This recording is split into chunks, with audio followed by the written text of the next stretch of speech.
Before the pharaohs raised their stone hymns to the heavens, before the gold was pulled from the earth's belly, and before the hieroglyph carved its memory into time, there was only water.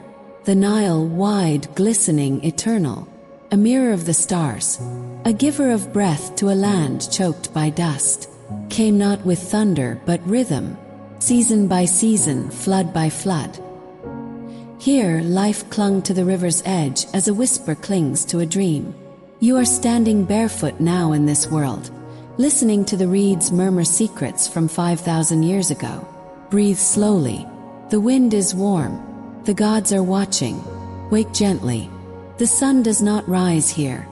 It burns its way into the sky like a god reborn. And already the village is alive. The scent of fresh bread mingles with the dust. Women, wrapped in linen, grind grain with practiced hands. Their bodies move with the rhythm of ancestors. Shoulder, elbow, stone. Children run barefoot in laughter, unaware of the heat that will press them down by noon. This is not the world of pyramids or kings. This is the world of breath, sweat, and song. A world of waiting for the flood, for the harvest, for the afterlife. He walks barefoot across the wet black earth, calloused feet kissing the gifts of the Nile. He does not speak. His oxen know the path. Each furrow is a prayer carved into mud. Each seed a wish cast into time. The sun hammers down like judgment, but he has known no other sky. In this life the harvest is hope, the flood is fate, and the body is a tool borrowed from the gods. You watch him. You feel his breath in your chest. You understand now that civilization was grown from aching backs. Dust is the second skin of Egypt. It clings to every crease of the body, a gentle violence. To cleanse is to offer yourself back to order. She pours water slowly, not wastefully, not hurried. A ritual, not a bath. Cleansing here is not only for the body but for the soul. To remain balanced, Ma'at, you must not only obey the gods but wash away the chaos. Each droplet returns you to harmony. And in that slow rinse, you feel yourself returning too. Look up. A mountain of stone grows where there was none. Not nature, not fate, but the will of one man called God. Each block is an edict. Each scar on the workers backs a chapter of empire. They do not resist, not because they are content but because they believe. In the afterlife, in the eternal name, in order. Even suffering has purpose here. The pyramid is not just a tomb, it is the spine of heaven. Here silence is thick. Don't breathe. Eyes of gods carved in basalt seem to follow your soul. The priest speaks not to you, but to the unseen. Chant a code. Step a dance. You do not understand the words, but you feel the gravity of centuries in his voice. This is not a place for questions, only obedience. Ulia. You lower your head. The gods are always listening. Not all power is held in muscle or gold. Some is hidden in ink. This boy, barely a man, will never touch a plow, but he can command armies with a scroll. Each glyph he writes is a contract with eternity. Each curl of the reed pen a bridge between man and God. The scribe's path is narrow, disciplined, sacred. He copies the prayers that will guide souls in death. He shapes law, calendar, prophecy. In his quiet hand, a nation is remembered. She is not queen. She wears no crown. But in this house she rules. The bread is hers. The thread is hers. The heartbeat of the family belongs to her rhythm. Outside men worship stone gods. Inside life worships her. Egypt's strength was not only in monuments. It was in quiet hands, in uncelebrated women who fed the builders of empire. To die in Egypt was not to vanish, but to begin again. The embalmer knows this. His hands move like whispers. He unthreads time from flesh. The organs, the jars, the linen wraps, each is a map through the underworld. You do not mourn here as we do now. You prepare. You preserve. For life is a journey that curves beyond the grave. Death is only a doorway. and the gods are waiting on the other side. You are walking now through words written for souls. The Book of the Dead, not a tale of endings, but a guide through what lies ahead. Here, your heart is weighed against a feather. Here Ma'at decides your eternity. The scroll is not decoration. It is defense, a legal document for the afterlife. One error and your spirit is devoured. Be true. Live well. Prepare always. For the gods forget nothing, and neither does the Inkdyna world of relentless heat and shifting sands. The art of healing grew like a quiet river. Here, in the hushed sanctuary of the healer's chamber, ancient wisdom mingles with the aroma of herbs. Fingers trace the lines of papyrus, unraveling secrets of plants known only to those who dared to dream of relief. A mixture is stirred, not to cure with haste, but to nurture hope slowly and surely. In this gentle act of mending, life renews, whispering, "Every hurt has its healing." Between the sweat and the stone, a story unfolds, one of endless labor and quiet sacrifice. Here, flesh meets ambition beneath the unyielding gaze of a fiery sun. Each chiseled block, each careful step along a ramp, echoes the pulse of a people resigned to fate yet fueled by purpose. The burdens borne here are not mere weights, but the dreams of immortality set in motion. In the clamor of work, the murmurs of ancient prayers remind every laborer, this toil binds you not only to your kin, but to destiny itself. Beyond the open fields, a timeless sentinel watches. The Sphinx. It is a riddle in stone, its eyes ancient pools of mystery. As twilight drapes the land in soft melancholic hues, you feel that this guardian of secrets whispers stories of kings and lost empires. Here, where memory and myth interlace, the very earth remembers. You lean into the silence, and the Sphinx's gaze holds you, speaking in a language older than words. In the cavernous silence beneath the earth, a banquet unfolds, a feast prepared for souls beyond. The offerings are many: bread for sustenance, beer for joy, and fruits that carry the sweetness of a remembered life. Here, every carving, every painted scene, is a pledge to eternity, a promise that the departed dine with the gods. Close your eyes, and the murmur of this sacred celebration carries you into dreams where death is but a doorway and every heart that beats on recalls the splendor of life. Step softly into the silence where ancient voices and memories converge. The tomb is not a prison, but a sanctuary, a repository of every whispered prayer, every secret hope. The walls, alive with stories of triumph and sorrow, speak of passage from mortal coil to divine rebirth. Listen to the eternal murmur. Here you are both lost and found, and every breath forms part of a greater eternal hymn. Beneath the endless canopy of midnight, an astronomer contemplates the heavens. He studies the stars as if they were the secret language of the gods, a cosmic alphabet that binds the earth to the divine. Every twinkle, every measured course of a celestial body is a syllable in the ancient poem of the universe. In his silent vigil, the universe unfolds, slow, deliberate, radiant. And you too feel the quiet pull of cosmic wonder steering your soul toward the infinite. This is the dance of devotion, a procession where every step is a prayer, every gesture a surrender to the divine order. As silent chants rise and fall, the ritual canvas is painted with hope and obedience. The cadence of footsteps and soft murmurs blend into an eternal hymn, an echo of faith that transcends the mortal realm. In this moment, the boundary between earth and the divine grows tender and thin, reminding you that every soul is both a seeker and a keeper of sacred mysteries. In the vast quiet of the desert, where every grain of sand holds a secret, a caravan moves with deliberate grace. Merchants, laden with treasures and dreams, trace the ancient pathways, trading not only in goods but in stories and fates. Each caravanserai is a crossroads of destiny, a brief haven of connection and commerce. The rhythm of hooves on ancient paths carries you, whispering that every journey, no matter how arduous, is paved with possibility. In a quiet workshop near the city's heart, an artisan brings beauty into being. With each careful stroke of his chisel, the timeless language of art is inscribed upon wood. The patterns tell stories that do not fade with the passing of a generation. They are memories forged in the silence of creation, reminding you that every delicate craft, every piece of art, is an ode to life's fragile persistence against the vast canvas of time. As dusk cradles the land in its gentle embrace, the day exhales a slow, tender lament. Shadows lengthen, and every stone, every ripple of the Nile, seems to murmur a farewell to the light.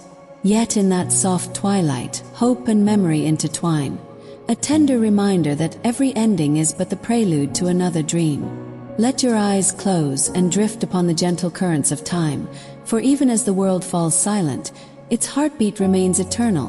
Before the Aztecs, before the Spanish ships, before the name Teotihuacan echoed through time, this city stood, not built for men but for gods. Stones placed not for shelter, but for sky, for stars, for sacrifice. You walk in silence where thousands once breathed. But the breath is gone now. Only the stone remains, and the deep memory of a people who never told us their name. This is not a city of answers. This is a question shaped in basalt and blood. They called it the Avenue of the Dead, not because the dead walked here, but because the living walked like ghosts.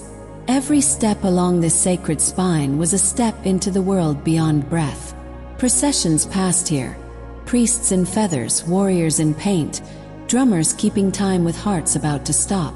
Each footfall echoes still beneath your own, and as you walk it now, the city seems to watch from every angle, asking, "What did you bring to the gods?"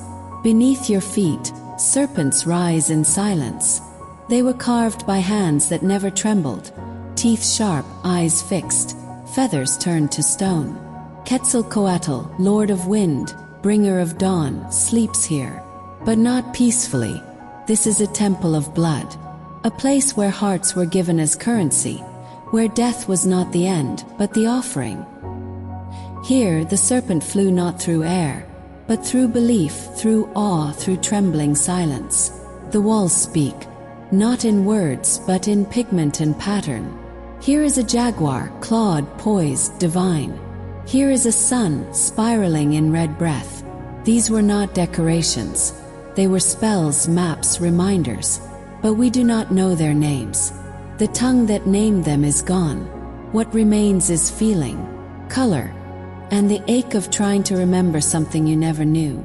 This city breathed in rooms like these.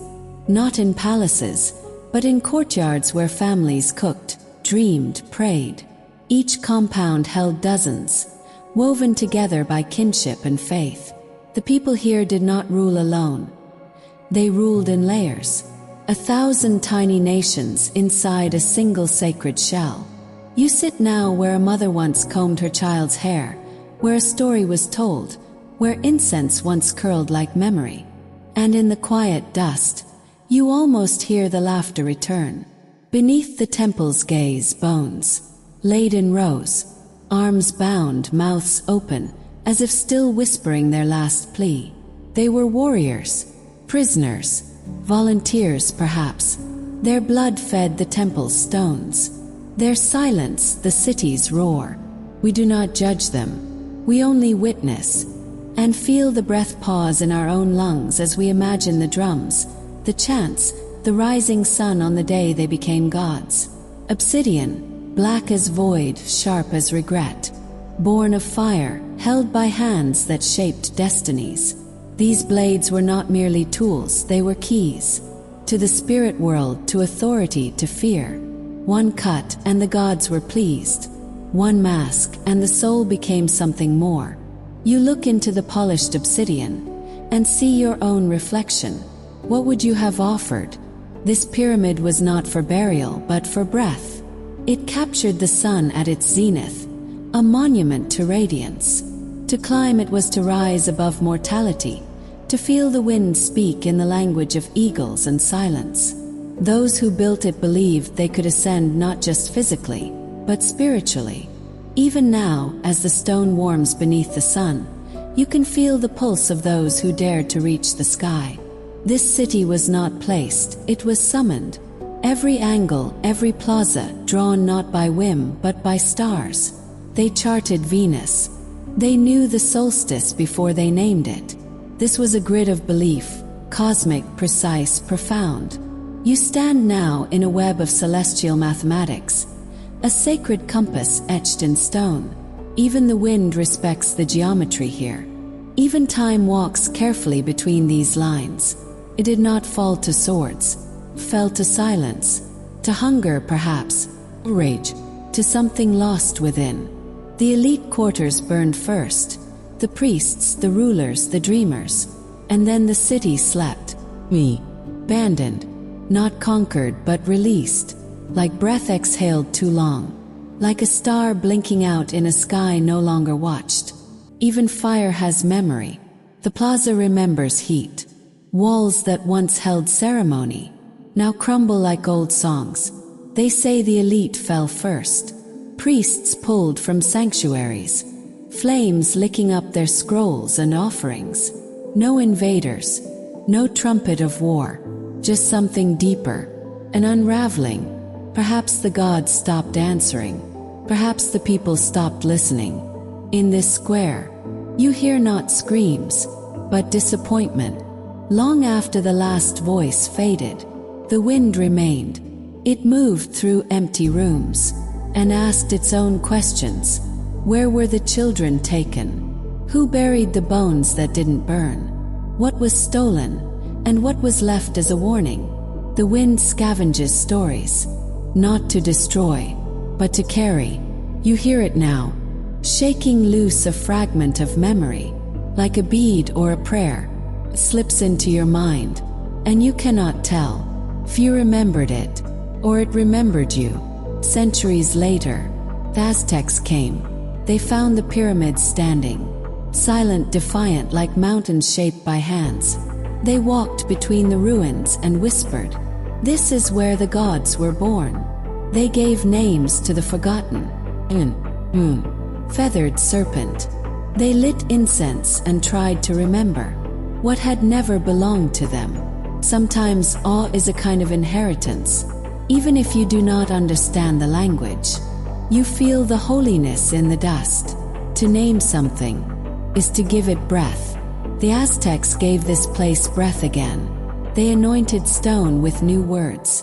They offered blood to ancient gods in unfamiliar tongues, and the temples, though broken, accepted the praise. Even ruins can be holy. Even silence can be renamed. Beneath the stones, the earth holds its secrets in clenched fists. But we keep digging. We find tunnels filled with bones. Not chaos but choreography, carefully placed, perfumed, accompanied by tiny gods carved in gold. These were not graves. They were messages, spoken not to us, but to whatever lives beyond the stars. And we, quiet intruders, can only whisper, "I hear you." In the center of the earth, they built a mirror, not for vanity, but to see the heavens, reflected in silence, water pooled in dark stone, still as death, wide as eternity. A priest once stood here and asked, "What lies beneath the stars?" Tonight you ask the same. The pool gives no answer, but the asking itself is holy. We have found their roads, their tools, their skeletons, but not their words, not their songs. Their tongue is dust now, a language that lived in the rhythm of drums and the smoke of offerings. We call the gods by borrowed names. We speak guesses, but sometimes a ruin doesn't need translation, just needs silence. So listen. You stand where the moon touches stone. Above you, fire. Below you, shadow. The stars do not blink. They remember. They watch the city rise. They watched it burn. They will watch it again. Through you. You are one more witness. In a long line of quiet reverence. Breathe here. Be still. This is not a ruin. It is a clock, still ticking. We still walk its bones. Take photographs. We write articles, but some return just to feel it. The hush between the stones. Modern voices fade here.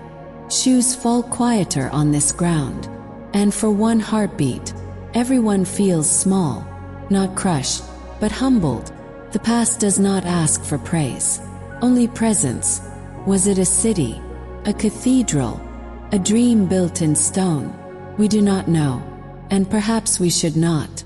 Perhaps the dream matters more than the name. Teotihuacan was never about permanence, but about reaching toward stars, toward gods, toward meaning. Failed, and yet it endured. And in every dream we build, we carry a little of it with us.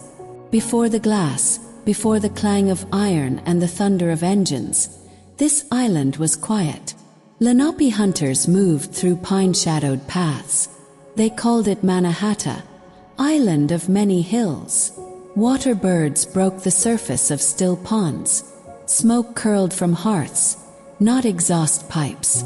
It was not empty. It was breathing, and the breath was slow. The river always knew more than the land. It whispered of movement, of trading paths, of borders that shifted like dreams. Stone tools were shaped not for conquest, but for continuity. And yet, the river could not keep the ships away forever. Tides bring change, so do sails. Then came the map makers. Their pens carved names onto places that already had names. They brought coins, muskets, treaties, and forgetting, but also dreaming. In this green island they saw not peace but potential. To them the hills whispered, "Build something that touches the sky." Before the towers there were cabins. Before steel there was timber. The city began not with thunder, but with a quiet arrangement of boards and promises. Market, chapel, well, the beginnings of thirst. They carved the island into order. Streets like veins, numbers instead of names. The grid was their god. A faith in geometry, predictability, progress. But even order has its chaos. In the gaps between streets, the city began to dream. And then, the city opened its mouth and swallowed the world. From Ireland, Italy, Poland, China, Syria they came. Not for gold, but for a chance to breathe. One step on the dock, and their stories folded into the city's skin. Manhattan became a mosaic stitched with foreign prayers. They lived on top of each other, not by choice but by design. Brick walls sweated in summer, pipes froze in winter. But there was music, there was soup, there was the smell of coal and a neighbor's lullaby through the wall. Even in the crush, the city held you. And then came the age of ascent. Steel gave birth to the skyline. Buildings no longer obeyed the horizon. They reached through it. Each floor was a prayer, each rivet a heartbeat. And the city became a cathedral where ambition sang. They walked in the clouds with grease on their hands and laughter in their lungs. No nets, no fear. Only the hunger to build something bigger than the smallness of birth. Their boots hammered heaven into shape. And the skyline grew like a forest of pride. When night falls in the city, the lights do not sleep. They shimmer, they whisper. Even then, the island was dreaming aloud. Jazz, of stock tickers, of love letters and revolutions. Fifth Avenue hummed beneath the stars, a lullaby written in concrete. The city danced. Didn't walk, it sprinted. Every street corner held a saxophone. Every rooftop a secret. Feathers swayed, heels clicked. And men made fortunes in the blink of a ticker tape. The city was drunk on progress. And no one wanted to sober up. One building to rule the horizon. They called it empire. Not just a name, but a declaration. Each girder raised was a vow. We will not stop. We will not bend. We will build until the clouds surrender. And for a moment, the sky belonged to New York. Then the music stopped. Fortunes turned to smoke. Dreams slipped between floorboards. The ticker tape became a funeral dirge. Wall Street fell silent. And with it, a part of the city's breath. Even gods of glass must kneel before the storm. Above, opulence, architecture, ambition. Below, emptiness. The towers did not fall, but the people inside them broke. A man could stand beside gold and starve, and still the city did not stop whispering, "Try again." In Harlem, the city found its soul again, not in steel, but in syncopation, in the spaces between the notes. A nation broken by greed found grace in melody. The saxophone didn't just play, it healed. When the world caught fire, Manhattan rolled up its sleeves. The women came, with scarves tied and eyes steeled. They welded, typed, stitched, fueled the machines that would cross oceans. The skyline watched silently, as the city became both mother and soldier. And when peace returned, it exploded into joy. Kisses on strangers' lips, tears on ticker tape. The city did not breathe that day, shouted, and for one perfect moment, everyone belonged to Manhattan. But peace has many masks, and soon the city braced again, not for bombs dropped by planes, but for silence wrapped in tension. Even the subways became sanctuaries. Beneath the jazz and lights, the fear never truly left. Art changed, and so did the city. No more marble gods or classical portraits. Now color bled like emotion. Taxi cabs became the city's pulse. And every canvas asked a new question. Is this what it feels like to be alive here? Then the city found its echo, broadcast to millions. Its streets, its stories, its sirens. From every apartment, you could watch yourself living here. New York became myth, replayed every night on glowing screens. And somewhere between fiction and flicker, Manhattan became America's dream of itself. By the 60s, the city had become a forest of mirrors, each tower reflecting the other, each window a cell in an organism of speed. The sidewalk was a current, the traffic a metronome. New York did not walk anymore, it pulsed. In the bones of old factories, the artists came. They painted like prophets, bold strokes, endless questions. No frames could hold them. The city became their brush, and every crumbling warehouse a temple to what might be. Fifth Avenue once held parades for generals. Now it held the barefoot, the brave, those who shouted truth through the glass canyons. Their voices echoed off steel. They carried signs, dreams, and names of the fallen. And Manhattan, for all its noise, listened. The city cracked. Not all dreams live in Midtown. Some burned in the Bronx, brick by brick, memory by memory. Still the children laughed in the smoke. Still music was born in the rubble. From ashes, rhythm. From silence, the beat. Beneath the city, a new language was written. Not with ink, but with spray cans. The subway was a canvas where voices, uninvited, found their stage. Art that moved, and music that never needed permission. And then, as if dreaming upwards once more, two towers rose. Identical, impossible. They did not whisper, they declared. New York had touched the stars before. Now it built homes among them. In a city of work, the night became its reward. Studio 54 wasn't just a club. It was the heart at midnight, beating to bass and champagne, where kings and waitresses became equals, and the only dress code was audacity. Yet in the madness there was still breath. Central Park, the city's cathedral of silence. Here, pigeons outnumbered CEOs, and dreams floated leaf-like above water. In the hush before sunrise, the city knelt to nature. When night falls, the skyline does not sleep. Glows. Times Square, now a cosmos of color. The city did not fade with the sun. It reinvented itself. Billboards as prophets, neon as prophecy. And in the wires beneath it all, money surged again. Wall Street roared, not with breath, but with algorithms and ambition. Greed became gospel. The city's second empire wasn't built with bricks, but numbers.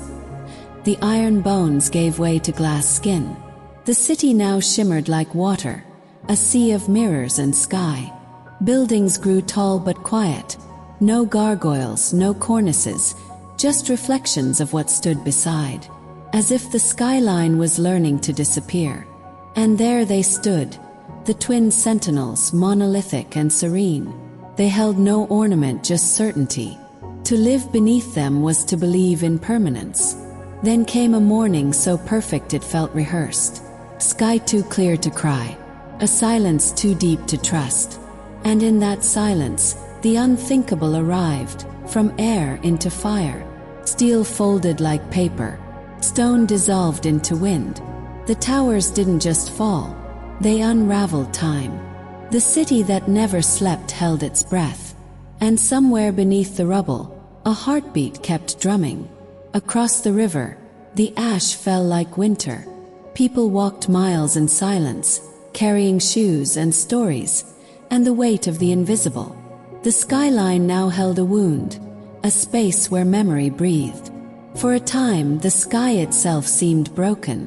Where once stood stone, there was only light. Twin beams, twin ghosts ascending, not to rebuild but to remember. In the ruin there were relics, helmets, a cross of iron formed not by design but collapse. Even in steel's surrender there was shape. They did not fill the void, they honored it.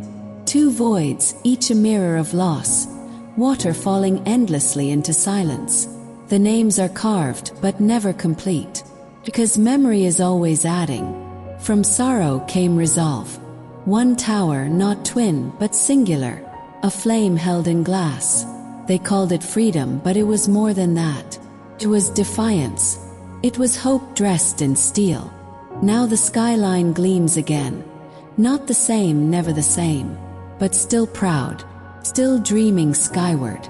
Its wounds are real, its silence is earned, yet it stands, and in its glass skin, the sky has never looked clearer. Now the towers grow narrow, fragile, as if held up by air alone. Inside them, empty rooms bask in gold, gardens without gardeners, homes without lives, towers built not for living, but for hiding wealth. From the earth it came from. Some floors never switch on, some doors are never opened. The rich now live in vaults of air, suspended above the working heartbeat of the city. There, the silence is worth millions. Down here, the noise pays rent. Once towers were built for people. Now people are fitted around towers. The old chaos, shoeshiners, newsboys, food carts, has been filtered out. The streets are clean, and something is missing. From above, Manhattan is no longer a city. It's a circuit, every light a pulse, every corner tagged, tracked, and catalogued. A ghost grid, where history walks in shadows, and algorithms walk in light. Height once meant vision, now it means division. The higher you rise, the less you see of the street. The poor look up, the rich look out, and between them, a silence too wide for any bridge. Yet life always climbs. On the roofs once ruled by pigeons, new farmers plant hope in crates, tomatoes in the sky, mint in buckets, and above them, the drones hum, like bees with no flowers. As the skyline rose, the underground hollowed. Down here, time moves slower. Dreams don't climb, they wait. In cardboard cathedrals, people remember when the city was theirs too. Under every modern step, the old city sleeps, cobblestones sigh, tunnels echo secrets, and if you pause, really pause, you might hear horse hooves in the hum of neon. Manhattan is not just buildings, sound, it's rhythm. It's the echo of a saxophone beneath glass towers, the scent of roasted chestnuts in front of a 3D billboard. It's contradiction, and beauty wrapped in contradiction. Still the skyline rises, not because it must, but because it remembers.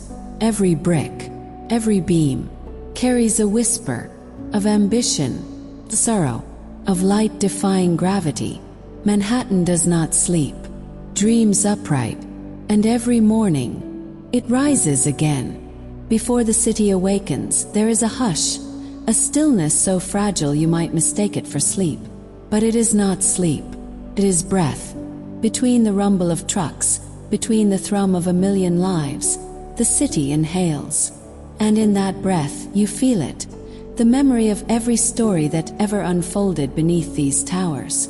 The hot breath of horses in winter slush, the steam of bagels rising from a Lower East Side bakery, the laughter of a child echoing off brownstones, the silence of the elevator at 3 a.m., carrying someone who just lost everything upward into a night that didn't care. The city breathes not through its towers but through its cracks. Each window is an eye, and each eye is a witness to love blooming under flickering bulbs, to loneliness curled on velvet couches, to ambition rehearsing its lines again and again in front of mirrors.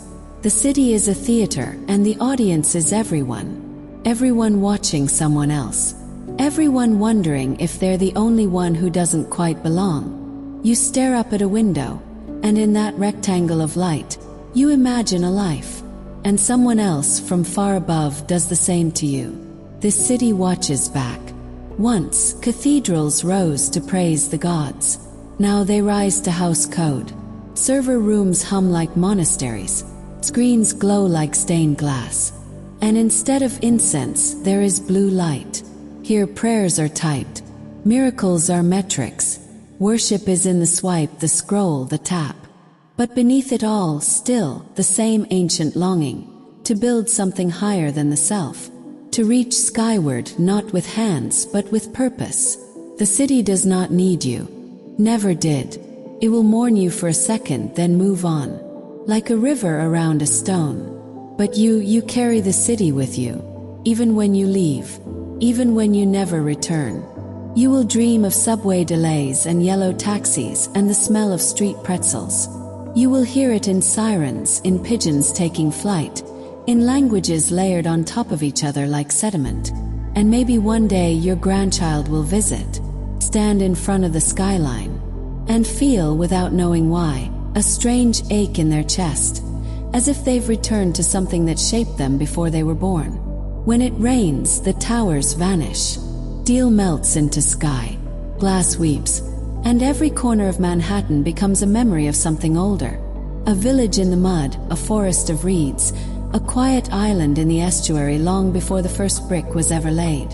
In the rain, the city is humbled, often returned to the water it rose from. And in that gentle erasure, you might remember, this place was never ours. We borrowed it from the earth, and one day it will take it back. Night in Manhattan is not silence. It is lullaby. A hum, a throb, a murmur from the bones of the island. You walk beneath towers that seem to lean in close, as if listening to your thoughts, as if offering shelter or perhaps warning. And you understand, no matter how many people sleep here, you will always be alone in this city. But strangely, that's not frightening. It's beautiful, because in your solitude, you join the company of millions. Alone. Together. Some lights don't go out. Not because they can't, but because they mustn't. They stay on for the lost, for the homesick, for the insomniac in Des Moines who needs to know that somewhere, the city is still awake. The skyline is not just architecture. It is signal. It is beacon. It is reminder we are still here, still dreaming, still building things too big to ever finish. The river never forgets. It reflects every age, but belongs to none. It saw the canoes before the concrete. It saw the slaves who built the docks. It saw the immigrants who arrived with nothing but hope. And now it sees us, our lights, our noise, our endless hunger. But it keeps flowing, not in spite of us, but because of us. The river carries all of it, and forgives nothing. And perhaps that is grace. What will be the last tower? Not the tallest, Not the brightest, but the last. Will it be made of code? Will it exist only in the mind? Will it be a memory or a myth? Will anyone remember why we reached so high? Was it for power, for glory, for God, or simply to say we were here?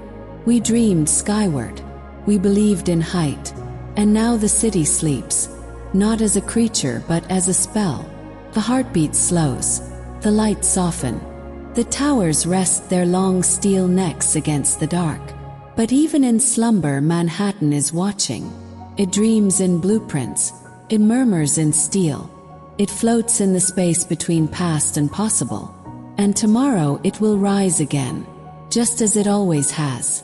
Just as you now rest, beneath a blanket of glass and time, breathing in rhythm with a skyline that never truly ends, beneath the waking sky of the Mexican highlands, where fog rises like spirits reborn, a road was laid, not for feet but for souls.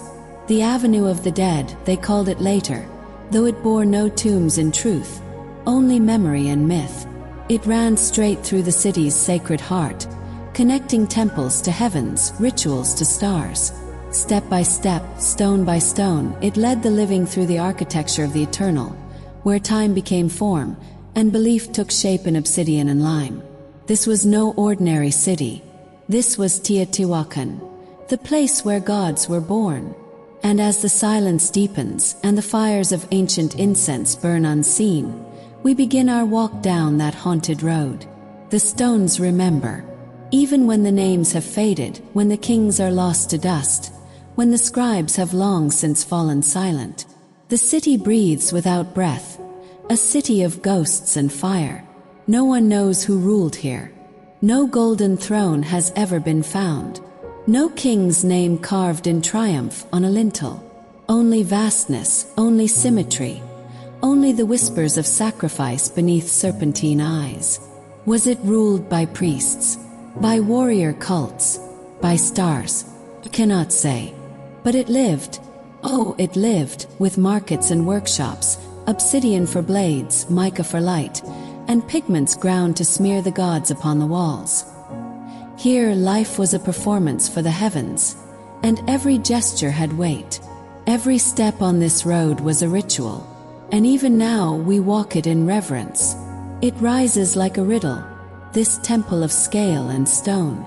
Feathered serpents coil along its flanks, as if frozen mid-flight between worlds.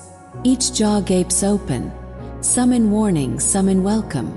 But what lies beneath is darker still. Mass grave, over 200 skeletons, warriors, prisoners, sacrifices, their hands bound, their fates sealed.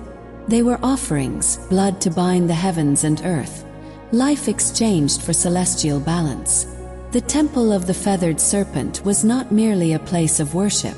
It was a calendar of pain, a clockwork of death and resurrection, where politics wore the mask of the divine. And yet, how beautiful it stands, glittering with shell and obsidian, as if the gods themselves carved it to remind us of the price of order. The pyramid faces east, a giant's gaze locked forever on the rising sun. For the builders of Teotihuacan, the sun was not just a star. It was a force, a cycle, a god that demanded respect and sometimes blood. Beneath this stone colossus, they built an artificial cave, perhaps a womb of the world, a place of beginnings and returns.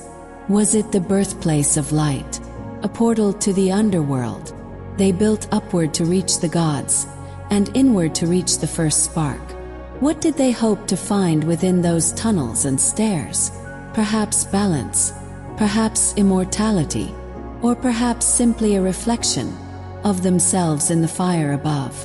In Teotihuacan, the power left no signature, no glyphs, no carved chronicles of conquest, no royal proclamations etched in time, just patterns, repeating forms, silent geometry that speaks in silence. The people lived in apartment compounds, communally designed, multi-generational, crafted from volcanic rock and adobe. Some rooms were painted crimson, others soot black, each echoing the rhythms of breath, of meal, of prayer. What ruled this place? a shared vision, a theological code, an invisible hand of order written not in ink, but in urban design. The absence of ego is its loudest note.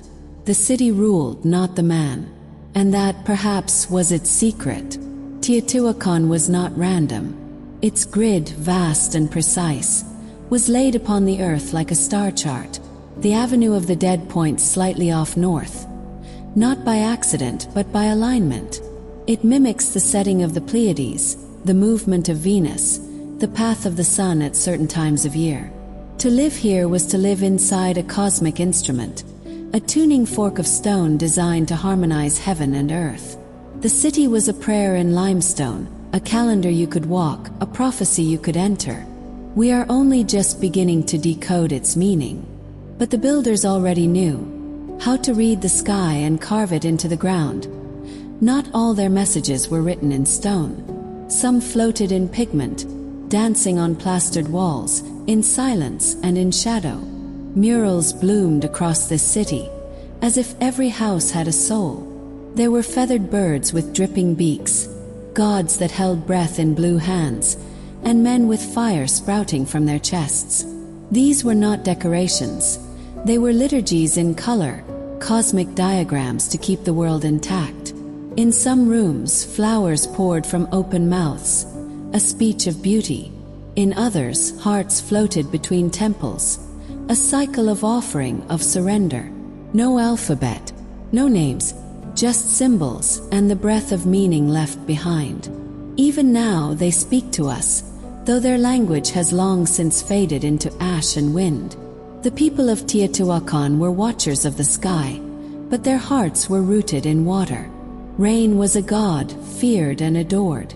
Crops bowed in the fields, maize, beans, squash, the trinity of survival. And the sky above held their fate in a clenched hand. Storm gods loomed in their murals, with goggled eyes and forked tongues, bearing axes of thunder. In dry seasons, they wept and fasted.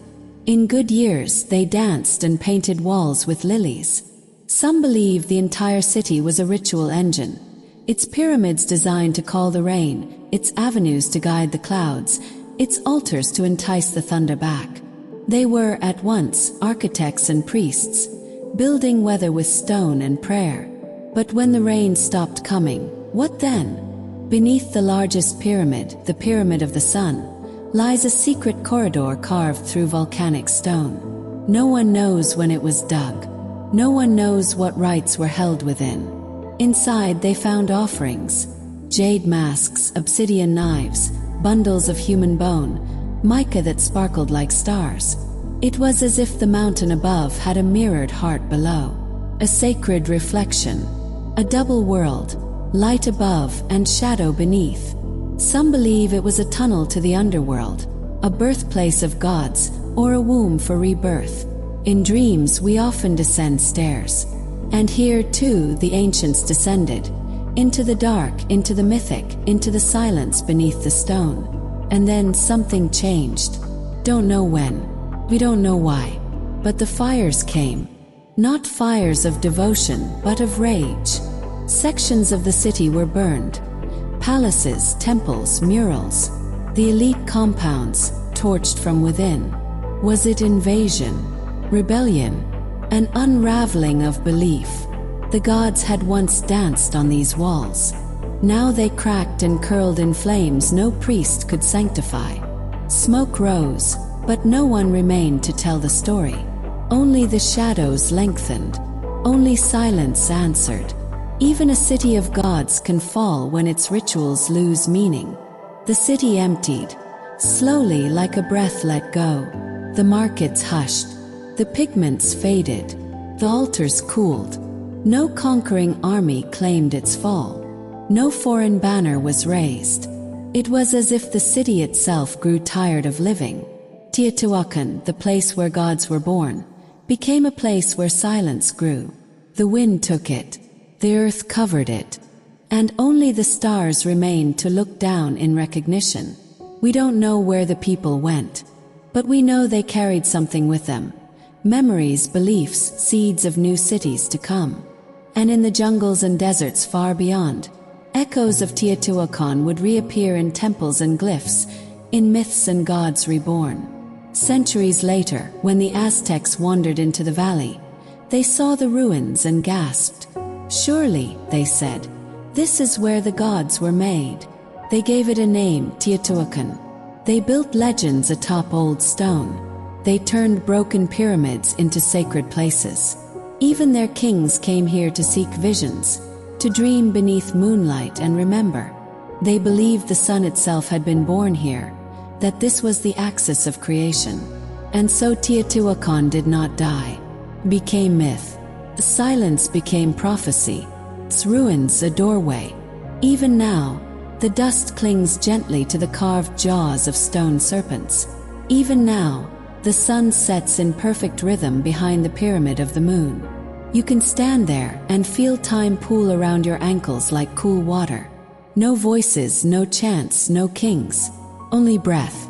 Only the rhythm of wind sweeping across eternity. The sacred has not left.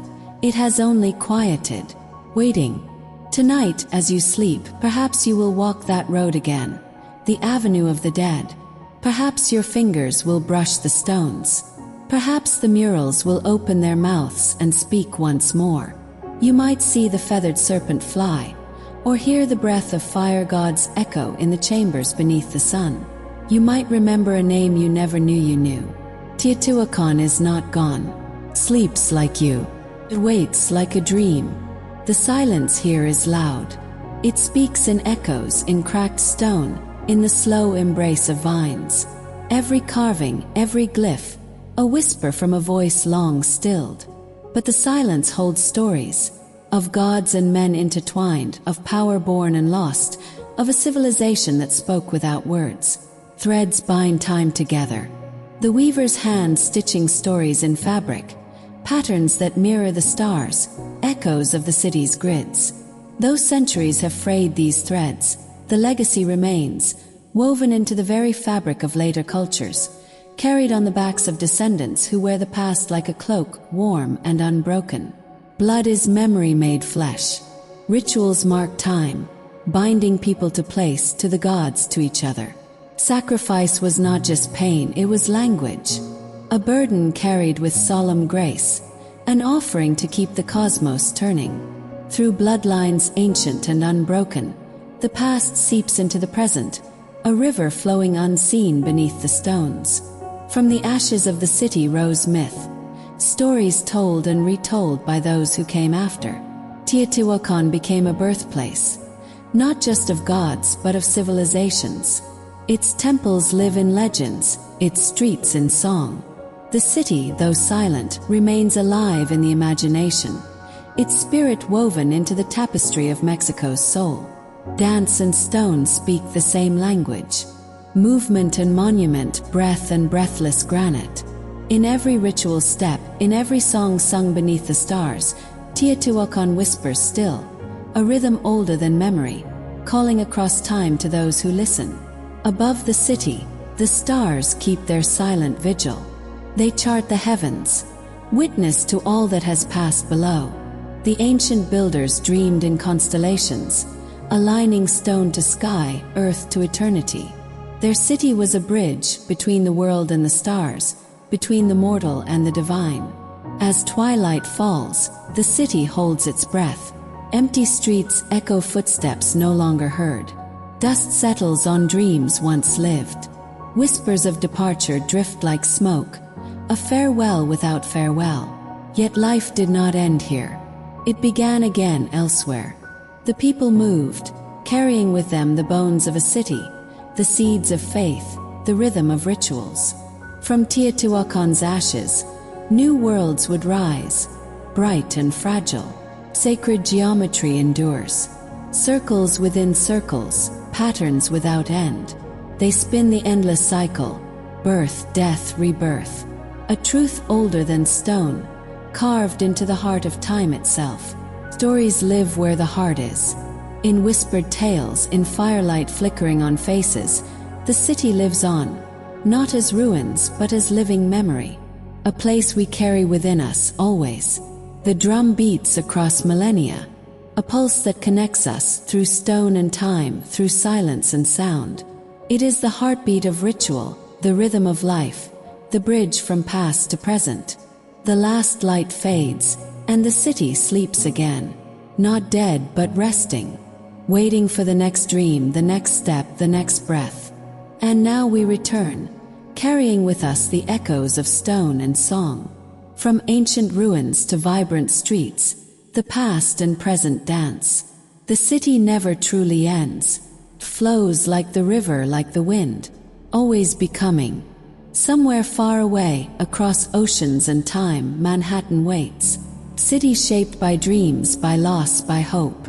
Its skyline a story still being written. Between these cities, beneath the same stars, flows a sky that holds our stories, our fears, our yearning.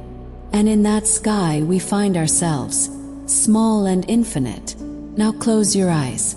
Let the stories wash over you. Let the ancient stones and shimmering towers fade into dreams. Sleep, dream, remember. For tomorrow we rise again. Cities breathe. They inhale the footsteps of millions. The hopes, the fears, the quiet prayers carried like seeds on the wind. From ancient stone to steel and glass, each city exhales its story. Teotihuacan whispered to the stars. Manhattan reaches for the heavens. And in that breath, we find the pulse of humanity, the rhythm of belonging. Stone and sky, two worlds meeting, one born of earth and myth, the other forged in fire and ambition. Yet both rise, reaching, yearning, telling the same story in different tongues. Of connection, of transcendence, of the human need to mark existence against the endless horizon. Every brick laid carries the weight of the past. The hands that shaped Teotihuacan's pyramids are echoed in the hands that built the empire state. The sweat of thousands, the dreams of many, all folded into the walls around us. Legacy is not just memory. It is labor. It is breath. It is the endless task of building something larger than ourselves. Ritual echoes across time. In dance, in music, in the beating of drums, we find the pulse of ancient days. The heartbeat of feathered serpents and the sultry wail of saxophones are siblings, each a language of spirit, each a bridge from past to present. Towers seek to defy gravity, to escape the pull of earth. Yet, in their striving, they remind us of the feathered serpent. Half bird, half snake, a creature of earth and air. Weightless, yet grounded. A symbol that we carry within us, of duality, of balance, of the fragile dance between the mortal and the divine. Night is the city's secret. Its pulse quickens in the quiet hours, when the crowd thins, and the stories grow loud in the silence. A saxophone sighs in an empty alley. Raindrops tap a rhythm on cracked sidewalks. Streetlights hum with unseen energy. The city breathes, alive with ghosts and dreams, its heart beating steady beneath the stars. Cities are blueprints drawn in flesh and stone. Their grids mirror the cosmos. Their streets echo human desire. Ancient architects laid stones to align with stars. Modern planners plot towers to kiss the sky. The blueprint is eternal, a map not just of space but of meaning. Stone speaks, even when no voice remains. It tells of those who came before, their joys, their fears, their silence. Names forgotten, stories faded. Yet the stone endures, bearing witness to the fragile arc of human life. Light and shadow dance across the city's skin. They tell stories of time passing, of histories layered one upon another. In shadow we find mystery, in light revelation. Together they weave the fabric of place and memory. And now the city sleeps, but in sleep we dream.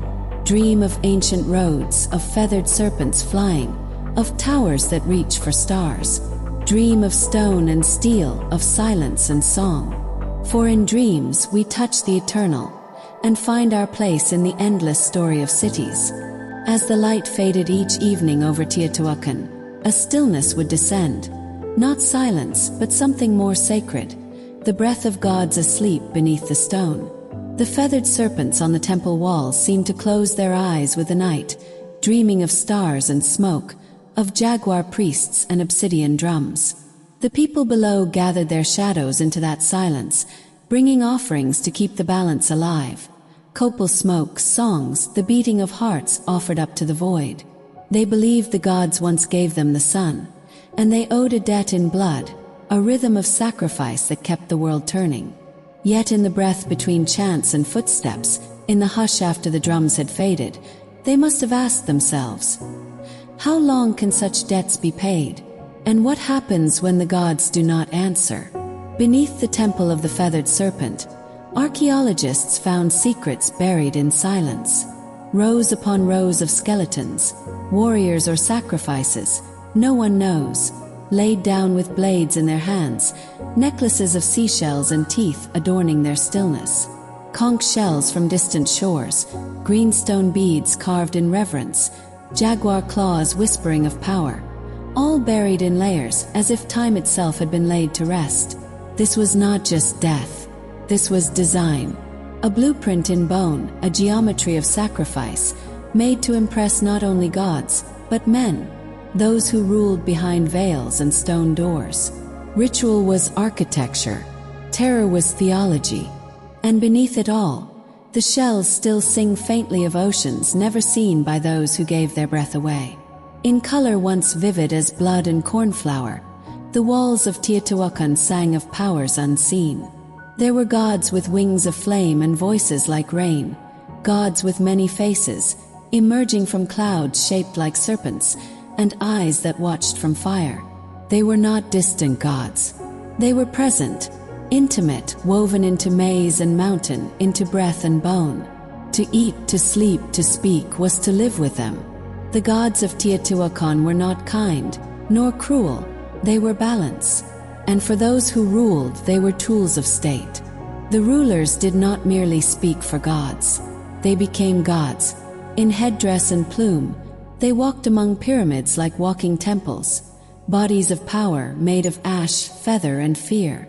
Beneath the temple of the feathered serpent, a tunnel was carved, not by modern tools, but by ancient hands guided by visions.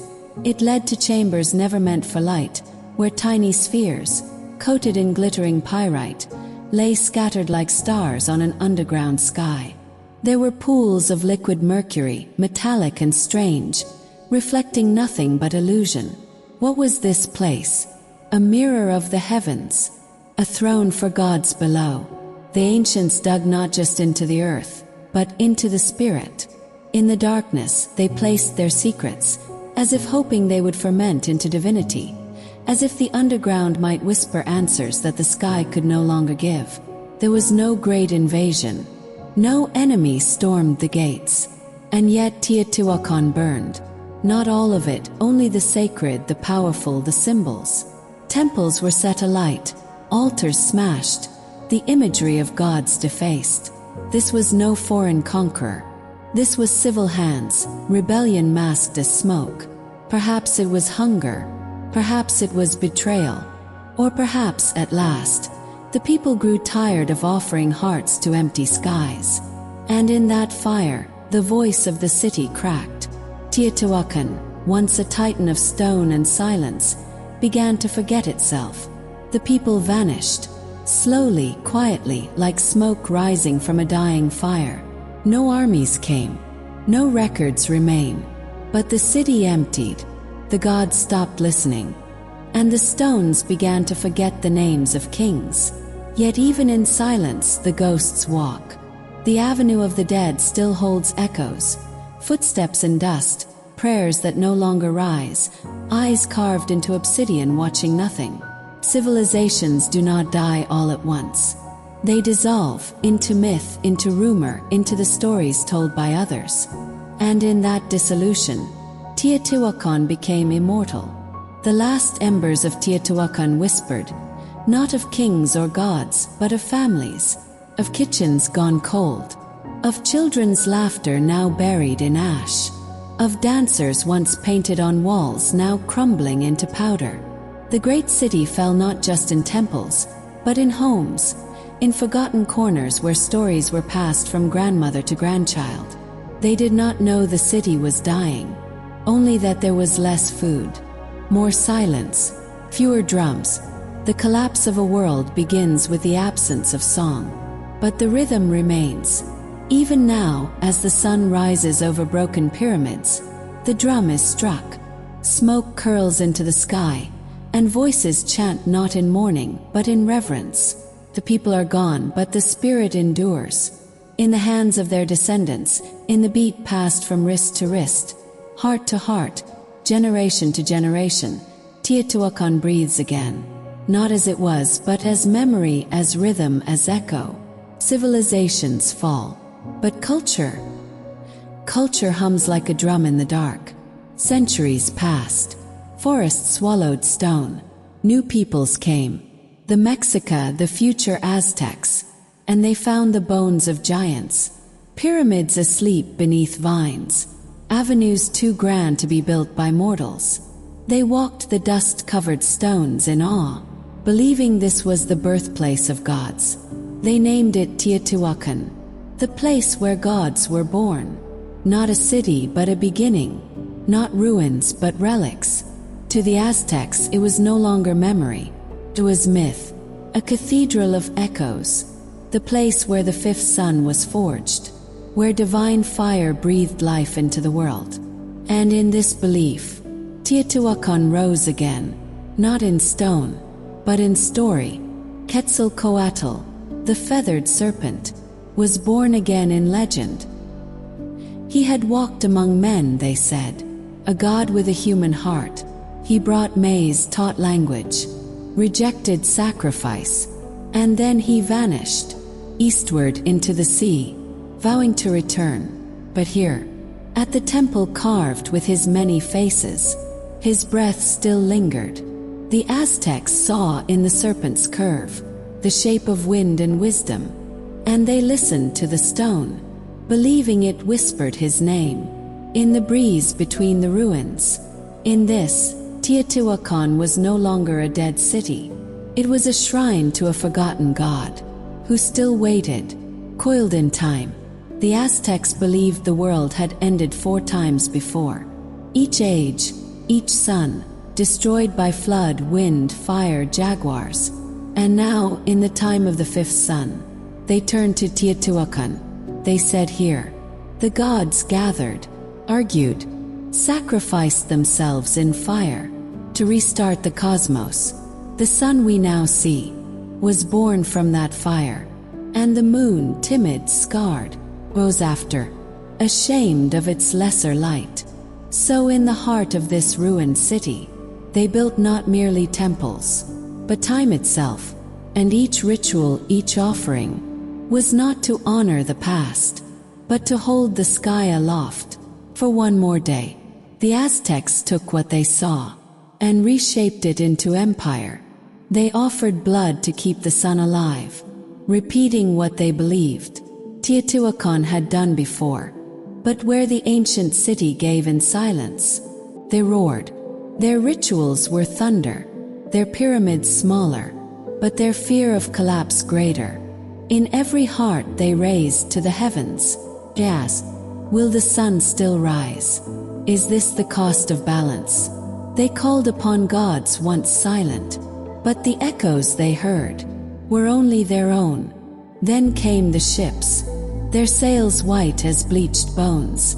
The gods of fire and feather were cast down, replaced by crosses. Priests walked among the ruins and saw only pagan stones. The name Teotihuacan remained, but its meaning faded. They built churches with its bricks, replanted fields where plazas once stood. The silence returned, not the sacred silence of ritual, but the silence of forgetting. And for centuries, the city slept again, not in memory, but in dust. In the age of empires and maps, Teotihuacan was found again, not by gods nor priests, but by men with notebooks and lanterns.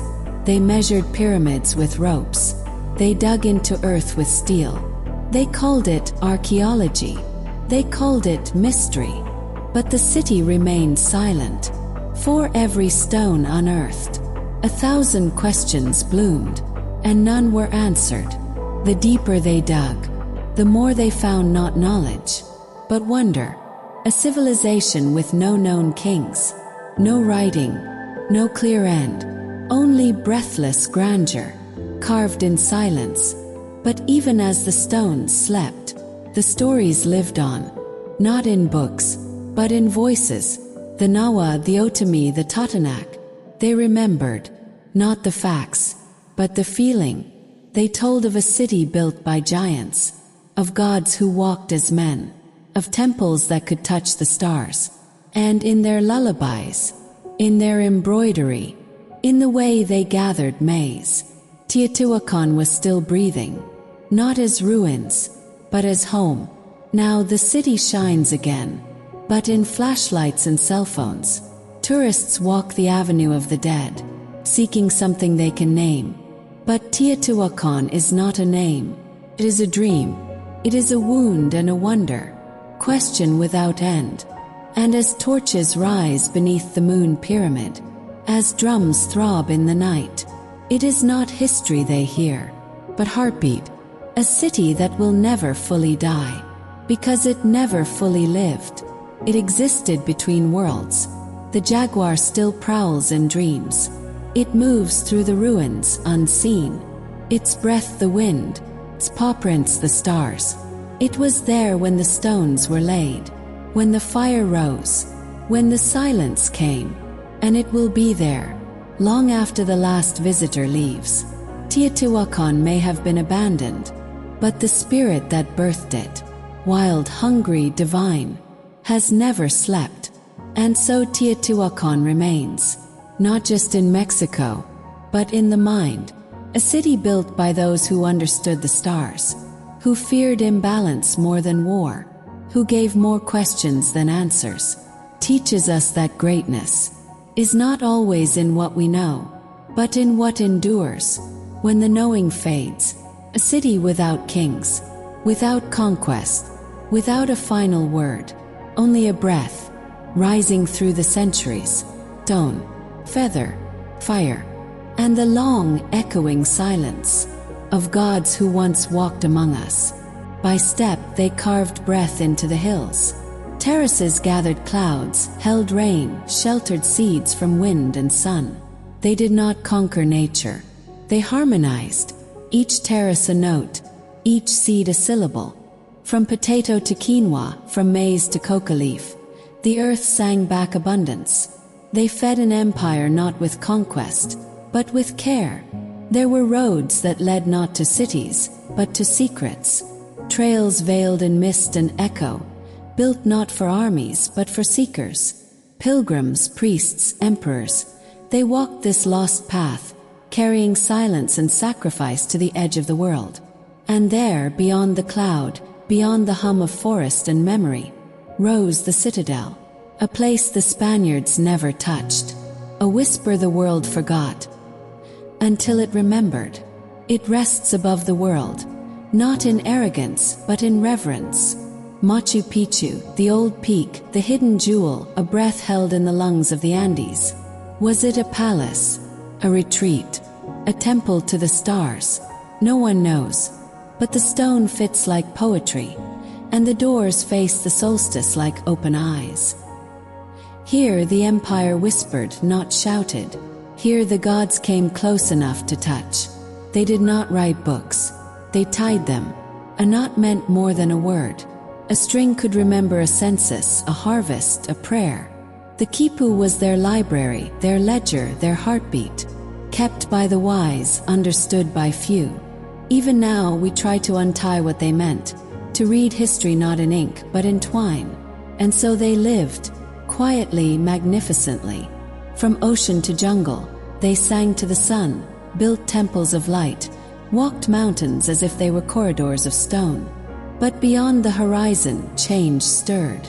A wind not from the Andes, but from across the sea. The Inca did not see it yet, but it was coming. They came on wooden wings, carrying steel and plague, crosses and ambition. Pizarro did not come as a guest. He came as a question, cold, sharp, final. And the empire, so vast, so intricate, so divine, did not fall with war alone. It unraveled with betrayal and silence. The Sun King, the living bridge, was captured not in battle, but by trick. He offered gold, a room filled to the ceiling, silver twice over. It was given, and then he was not. The gods did not answer. Or perhaps they too were bound. The Quipu went silent. The roads no longer carried messages. The temples still stood, but the songs had stopped. The empire of the sun was undone by shadows, and the Andes, once full of echoes, returned to their ancient hush. Yet in quiet valleys, in whispered prayers and woven cloth, the Incas still live, not in empires but in memory, not in conquest but in rhythm. The flame never dies, flickers, hides, but when the sun rises, so do they. History is not a ruin, it is a path, and paths do not end, they wind. From carol to Cusco, from feathered serpent to golden sun, from whisper to roar, this world has walked through shadow and fire to find the sacred again and again. And so we walk, not backward, but through time's spiral, step by step, breath by breath. The earth remembers, and if you listen closely, so will you. The cities built by Alexanders will now lie under the hush of wind. Their amphorae shattered, their columns tumbled, yet their silence sings.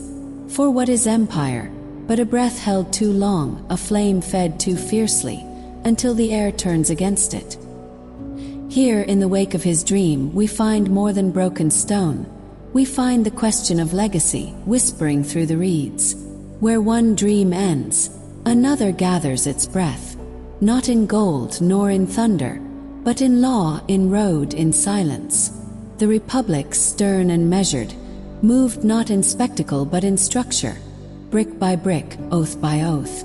And yet within those stones, the pulse of power grew loud. For power, like a vine, knows no restraint when it finds fertile soil. They marched across the deserts, where even the sun held its breath. Beneath bronze helmets and the red of Mars, they carried law and the silence of command. But every step left more than prints. It sowed a rhythm of discipline and dread, of roads leading everywhere, and home leading nowhere. The empire they built was not just stone and sword, but memory, and the ache of conquest. The Senate grew quiet. The Forum, once a chorus of voices, became a theater for one. And so the Republic, ancient and austere, was folded inward into empire. Julius came like thunder, Augustus like the calm after the storm. With him, the old gods stood still, and the people traded freedom for peace and pageantry. A world reorganized beneath the laurel crown. It was peace, but peace with a price. The world stilled under the eagle's gaze. Grain moved from Africa, philosophy from Greece, silk from the east. Rome became a sun, and all the world its orbit. Yet even suns must one day set. For beneath every marble road, the cracks waited patiently, and in every triumphal arch, a shadow lingered. Time, always watching, whispered to the future, "This too shall pass." And then there was smoke. Not incense, not the sweet scent of copal rising in prayer, but bitter, black, unyielding fire. The avenue of the dead had walked in silence for centuries, and now it groaned beneath the weight of its own unraveling. Walls once painted with stars and serpents cracked like dried maize. Palaces once thundering with ritual chants stood hollow, looted, charred. No foreign army came, no legion or sword-bearing host. It was from within. The people, perhaps tired, perhaps hungry, perhaps angry, rose up like a storm. And Teotihuacan, jewel of the plateau, broke apart from its own spine. The serpent had shed its skin, but what remained was ash.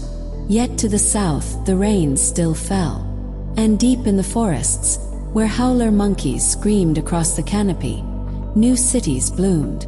Tikal, Calakmul, Copan, Palenque. names written in stone like musical echoes, each one a petal of civilization, each one a drumbeat in the jungle's breath. Here the Maya rose, not as heirs to Teotihuacan's bones, but as a parallel dream, an obsidian mirror turned toward the stars. They did not forget the gods. They climbed to greet them. In Palenque, the moon wept silver onto stone. Each glyph was a whispered syllable, each wall a page of eternity's book. Inside, beneath layers of ritual and limestone, a king slept. Pakel the Great, ruler of time, entombed beneath a jade mask, clutched eternity with hands carved from breath and memory. The Maya knew time not as a river, but as a wheel. It did not pass, it circled. Birth returned to death, and death, in sacred rotation, birthed new kings. And the sky watched, always watched. They painted time, not in days and hours, but in backtons and kotuns, in thunder gods and maize lords, in comets and eclipses that whispered omens to the night. The scribes, quiet alchemists, spoke to the divine through brush and ink. Each stroke was prayer, each page a spell to keep the world turning. When the stars aligned, it was not accident. It was written. It was not all silence and stone. There was joy, color, song, laughter. They feasted beneath starlit courtyards, where jaguar skins lined the throne and dancers spun stories with their limbs. Kings were gods made flesh, and their wives the vessels of bloodlines tied to heaven. Yet even the divine paused to sip from the same bowl, to hear the same drumbeat echo across stucco walls. Beneath the sacred there was life, and it was rich. But the wheel also turned toward war, not for conquest but for captives. The gods were hungry, and so kings fed them not with armies slain, but with blood noble and pure. To take a captive was not shame, it was art. Their wars were performances of fate, battles to prove divine right, to gather hearts not for empire, but for sky and earth. The jungle drank deeply. There were doors to other worlds, and the cenote was one. Dark, cool, bottomless, they believed the gods lived in its depths. So they gave it everything: gold, corn, obsidian, blood, even children. The cenote did not speak, took, and in return the rains came. Far to the south the world changed its shape. Not jungle, mountain, not pyramid, terrace. In the Andes, the earth reached up like ribs of a sleeping god, and people climbed the bones to live. They too built temples, but they shaped the hills themselves. Where sky met stone, the next chapter began. Before Tontinsu, before empire and sun worship, there were smaller voices. Wuri, Kevin, Nezca, Mush. Each whispered its verse into the song of the Andes. They carved lines into deserts, shaped ceramics with the breath of jaguars and oracles, and placed their faith in rivers that ran backward into the clouds. This was a different kind of sacred. Here the gods were wind, soil, and shadow. And so, as one flame dimmed in Teotihuacan, another flickered in the highlands. From still lakes and whispering fields, from firewood and stone and prayer, a new order prepared to rise. But not yet. This was the hush before thunder, the breath drawn before the Inca would speak. For now, the Andes slept beneath a blanket of stars, and the sky listened beneath the high spine of the world, where condors circle the stars and air thins to a whisper. They laid stones that did not move. They did not carve, they coaxed the mountain. Block by block, they lifted sky into form, built walls not with mortar but memory, not for war but for wonder. The Inca were not merely builders, they were sculptors of silence and time. And from the center of their breath rose the navel of the world. They called it Cusco, the umbilicus of the earth. A city not drawn in ink, but in constellation. Its bones mirrored the stars, its streets aligned to solstice and sacred winds. Every stone bore witness, to sun festivals, to processions in gold and scarlet, to rulers who wore the sky upon their brows. It pulsed not like a heart, but like a drum, measured, eternal. Cusco was not a city. It was a prayer set into stone. They called themselves children of Inti, the sun, not in myth alone but in lineage. The emperor was his radiant breath on earth, a living bridge between warmth and grain, light and blood. Every day the world turned because the emperor stood. And every year, the great sun festival gathered tens of thousands to remind the heavens that we still danced under their gaze. Gold was not wealth, it was sunlight made solid. And so they tied the world together, not with ships, not with steel, but with footsteps. The Kapak Nan, the royal road, spanned mountains and deserts, swung across rivers, bent around volcanoes. And every 100 miles, a tambu, a way station with water, food and prayer. Runners passed messages from valley to peak, whispers that flew faster than birds. It was a web of empire, of order, of sacred rhythm. The mountains did not break their empire. They held it. They were not horses. They did not carry warriors into battle. But they bore burdens, followed trails older than roads, and stood as quiet guardians in the cold, thin air. The Lama, humble, sacred, patient, was the pulse beneath Inca feet. Even the gods, it was said, once rode them across the stars. And when the earth needed sacrifice, a white Lama was chosen, as pure as snow, as noble as silence. The mountain did not yield, it was persuaded. They built roads that breathed, lines of intention across the land. They called it order, but it was more than stone. It was the hum of connection, the passage of traders and pilgrims, of soldiers and whispers, of emperors traveling with shadows. Every road carried more than sandals and wheels. It carried empire itself, threaded through time, woven into the fabric of memory.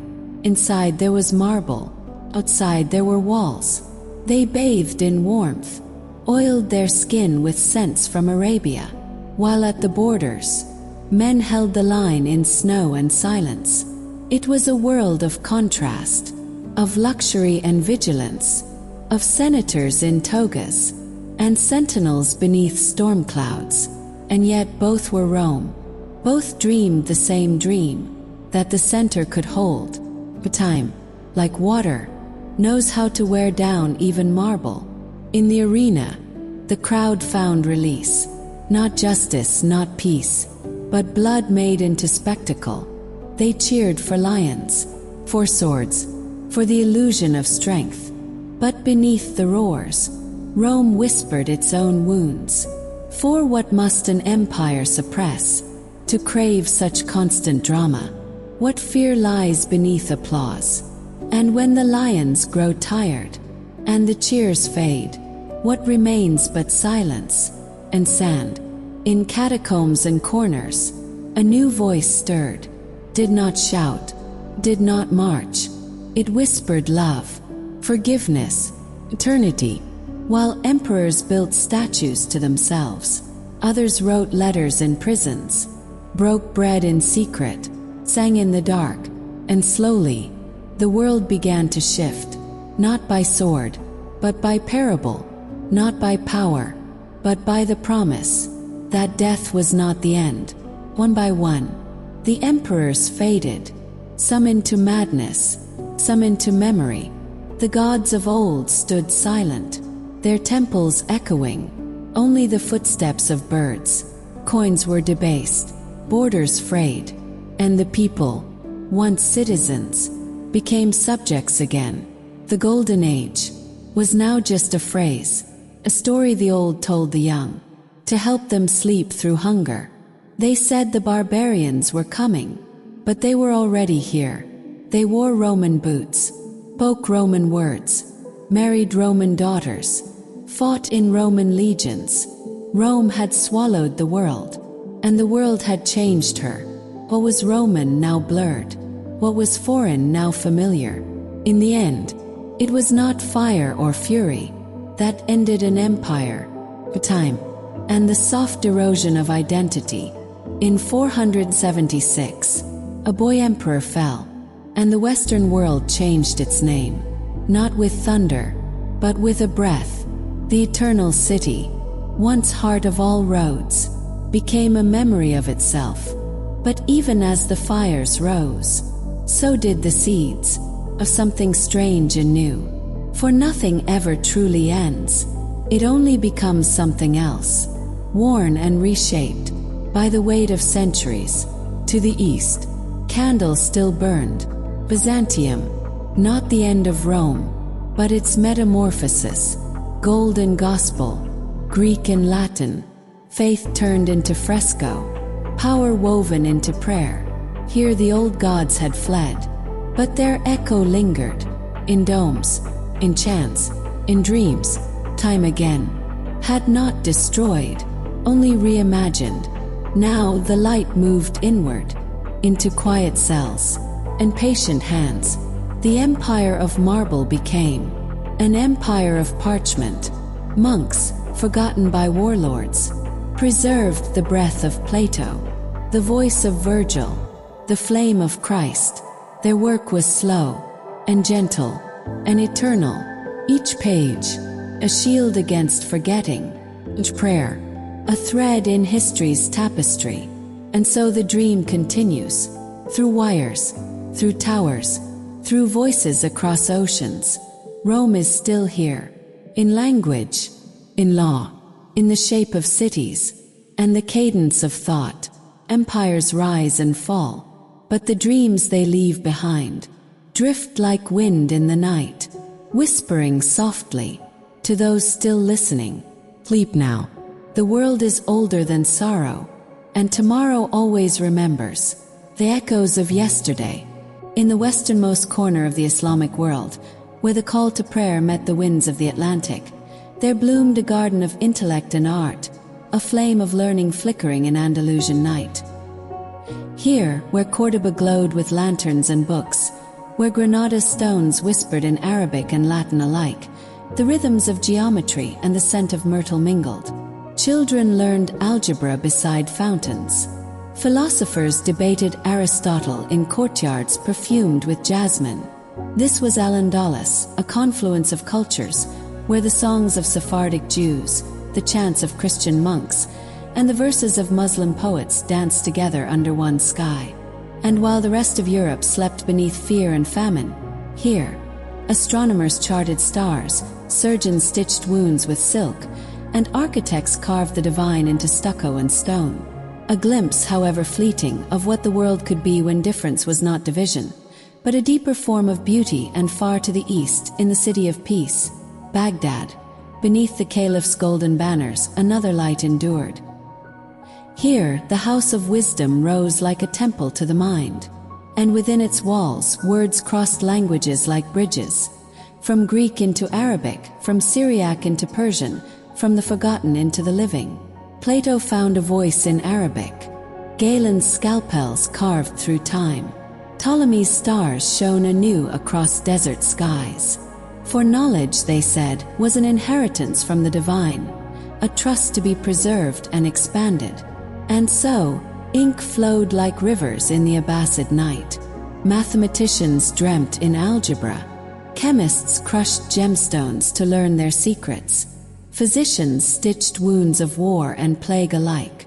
In these quiet rooms of parchment and lamp oil, civilization was not only remembered, it was reborn. Where the East met the West and salt water licked the hem of civilization, there rose a city not of kings or popes, but of merchants, dreamers, calculators of tides and profits.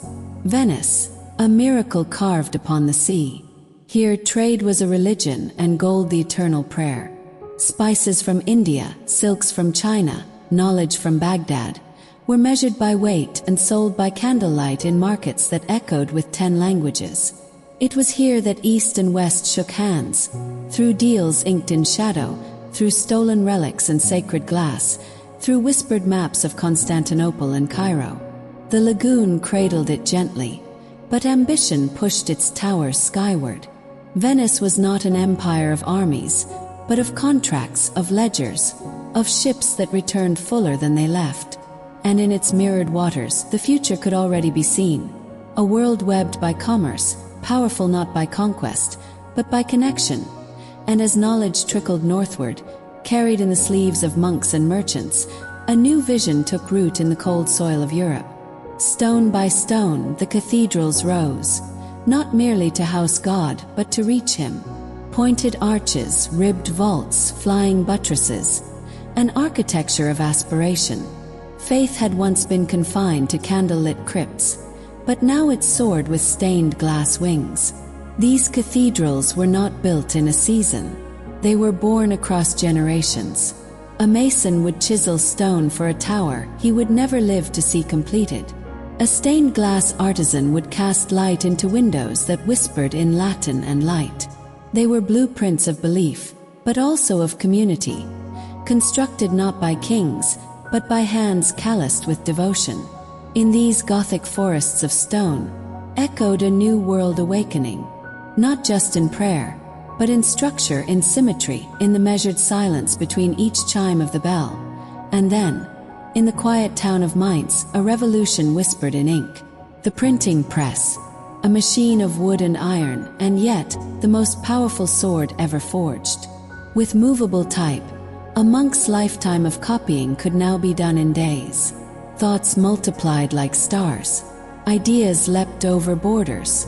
Books, once sacred and rare, fell into the hands of bakers, blacksmiths, and wandering students with ink on their fingers. The Reformation, the Enlightenment, democracy, all seeds once sown in the dark, damp corners of a scriptorium, now scattered wide and wild by the press's breath. For when words are freed, no mind remains wholly chained. Far from the warm sands of Baghdad, far from the marbled halls of Florence, another world awakened in the salt-kissed cold of the North Sea. The Hanseatic League, a brotherhood not of blood, but of commerce, of ports and partnerships, of grain, fur, timber, and fish. From Lubeck to Bergen, from Riga to Bruges, ships moved like silent thoughts across the water, bearing spices and scrolls, cloth and cannonballs, secrets and survival. No kings ruled these currents. No priests anointed these winds. Yet towns grew fat and proud, on trade alone. In these docks and counting houses, in contracts and salt-stiff ledgers, the future stirred. A world not of swords but scales, not of crusades but cargo. And still, as the frost crept in at night, and the sea whispered its dark hymn, they lit their lanterns, inked their deals, and trusted the tides. While Europe whispered its dreams in cathedrals and copied truths on parchment and press, far to the east, a silent revolution had already begun. The compass, simple, silent, a floating needle that pointed not to heaven, but to certainty. First in China, then in the hands of Arab navigators, and finally into the calloused palms of European explorers, this sliver of magnetized truth reshaped the world. Now men no longer needed stars alone. Now oceans no longer ended in monsters and myths. Now the wind did not just carry stories, it carried ambition. With the compass came the map, and with the map came the will to cross every line drawn upon it. Worlds that once seemed distant became temptingly near. Mythical islands, golden cities, and strange spices whispered from beyond the horizon. The compass did not promise safety, but it promised direction. And with that, humanity stepped into its greatest gamble. And so, in a small city nestled in Tuscan hills, the future burst forth in color, line, and light. Florence, not a kingdom, not an empire, but a crucible of genius. Here a banker's coin could buy a sculpture, a poet's voice could shift a republic, and a painter with brush and thought could show man not as sinner or saint, but as he truly was, aching, curious, divine. The Renaissance was not a thunderclap, it was a sunrise, slow, golden, and inevitable. The ancients spoke again, through rediscovered scrolls, through marble forms reborn in bronze and ink. Homer, Cicero, Vitruvius, not as ghosts but as guides. And at the center of it all, Leonardo, Michelangelo, Botticelli. They carved soul into stone. They painted silence into sound. They mapped the body like it was a cathedral. It was not merely a rebirth of art, but of the self. And then, with sailcloth stretched and stars above, the great voyages began. Portugal, that small corner of Iberia, looked not east toward Rome, but west into the unknown. With compass and courage they rounded. In the westernmost corner of the Islamic world, where the call to prayer met the winds of the Atlantic, there bloomed a garden of intellect and art, a flame of learning flickering in Andalusian night. Here, where Cordoba glowed with lanterns and books, where Granada's stones whispered in Arabic and Latin alike, the rhythms of geometry and the scent of myrtle mingled. Children learned algebra beside fountains. Philosophers debated Aristotle in courtyards perfumed with jasmine. This was Al-Andalus, a confluence of cultures, where the songs of Sephardic Jews, the chants of Christian monks, and the verses of Muslim poets danced together under one sky. And while the rest of Europe slept beneath fear and famine, here, astronomers charted stars, surgeons stitched wounds with silk, and architects carved the divine into stucco and stone. A glimpse, however fleeting, of what the world could be when difference was not division, but a deeper form of beauty. And far to the east, in the city of peace, Baghdad, beneath the caliph's golden banners, another light endured. Here, the house of wisdom rose like a temple to the mind, and within its walls, words crossed languages like bridges, from Greek into Arabic, from Syriac into Persian, from the forgotten into the living. Plato found a voice in Arabic. Galen's scalpels carved through time. Ptolemy's stars shone anew across desert skies. For knowledge, they said, was an inheritance from the divine, a trust to be preserved and expanded. And so, ink flowed like rivers in the Abbasid night. Mathematicians dreamt in algebra. Chemists crushed gemstones to learn their secrets. Physicians stitched wounds of war and plague alike. In these quiet rooms of parchment and lamp oil, civilization was not only remembered, it was reborn. Where the East met the West and salt water licked the hem of civilization, there rose a city not of kings or popes, but of merchants, dreamers, calculators of tides and profits. Venice, a miracle carved upon the sea. Here trade was a religion and gold the eternal prayer. Spices from India, silks from China, knowledge from Baghdad, were measured by weight and sold by candlelight in markets that echoed with 10 languages. It was here that East and West shook hands, through deals inked in shadow, through stolen relics and sacred glass, through whispered maps of Constantinople and Cairo. The lagoon cradled it gently, but ambition pushed its towers skyward. Venice was not an empire of armies, but of contracts, of ledgers, of ships that returned fuller than they left. And in its mirrored waters, the future could already be seen. A world webbed by commerce, powerful not by conquest, but by connection. And as knowledge trickled northward, carried in the sleeves of monks and merchants, a new vision took root in the cold soil of Europe. Stone by stone, the cathedrals rose, not merely to house God, but to reach Him. Pointed arches, ribbed vaults, flying buttresses, an architecture of aspiration. Faith had once been confined to candlelit crypts, but now it soared with stained glass wings. These cathedrals were not built in a season. They were born across generations. A mason would chisel stone for a tower he would never live to see completed. A stained glass artisan would cast light into windows that whispered in Latin and light.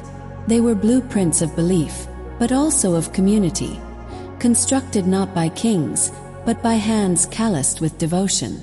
In these Gothic forests of stone, echoed a new world awakening, not just in prayer, but in structure, in symmetry, in the measured silence between each chime of the bell. And then, in the quiet town of Mainz, a revolution whispered in ink. The printing press, a machine of wood and iron, and yet the most powerful sword ever forged. With movable type, a monk's lifetime of copying could now be done in days. Thoughts multiplied like stars. Ideas leapt over borders. Books, once sacred and rare, fell into the hands of bakers, blacksmiths, and wandering students with ink on their fingers. The Reformation, the Enlightenment, democracy, all seeds once sown in the dark, damp corners of a scriptorium, now scattered wide and wild by the press's breath. For when words are freed, no mind remains wholly chained.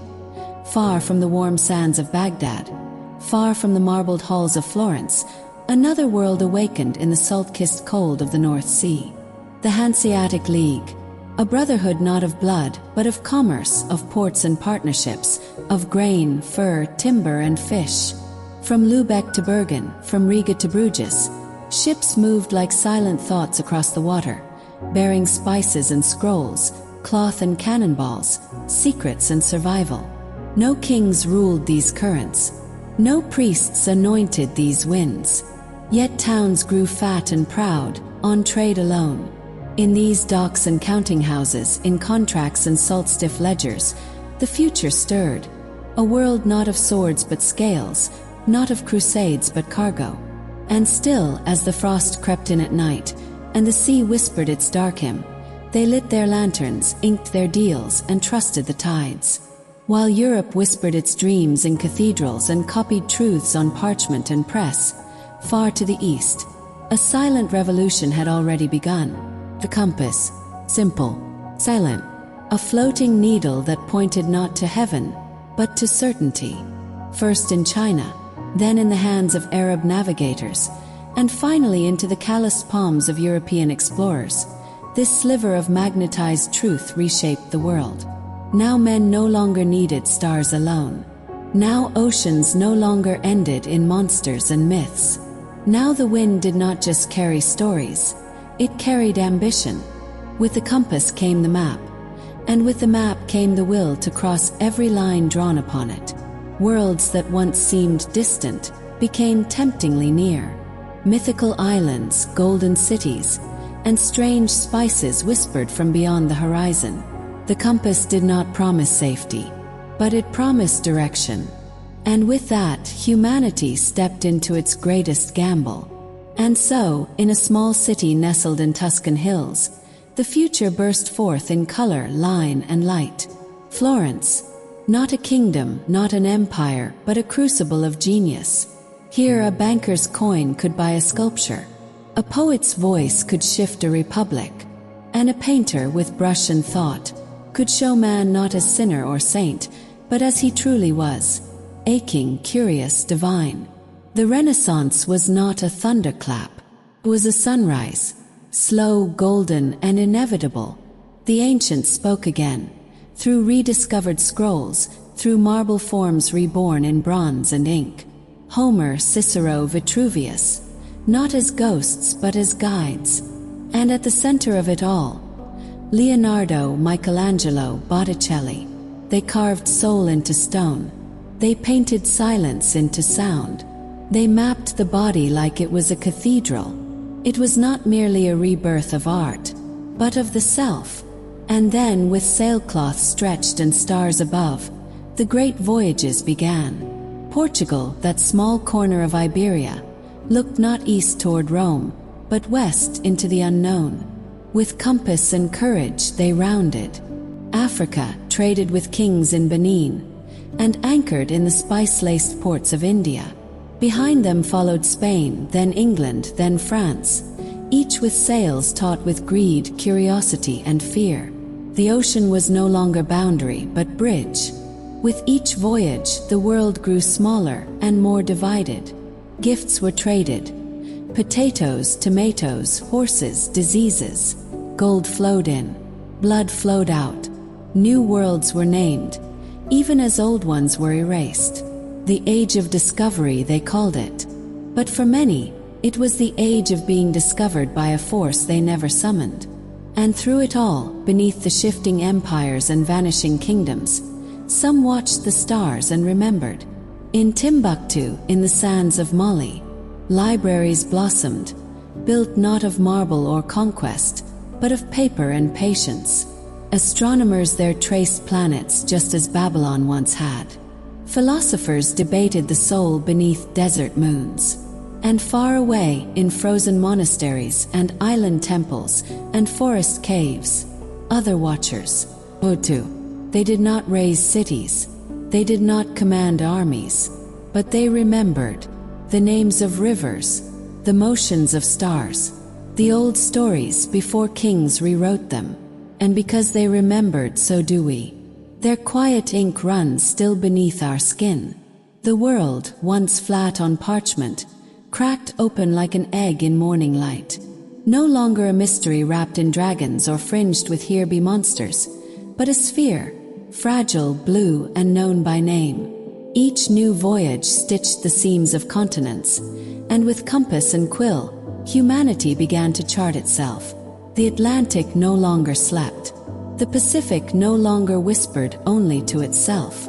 Ships became pens and oceans, scrolls, each wave a line of a story not always told with kindness.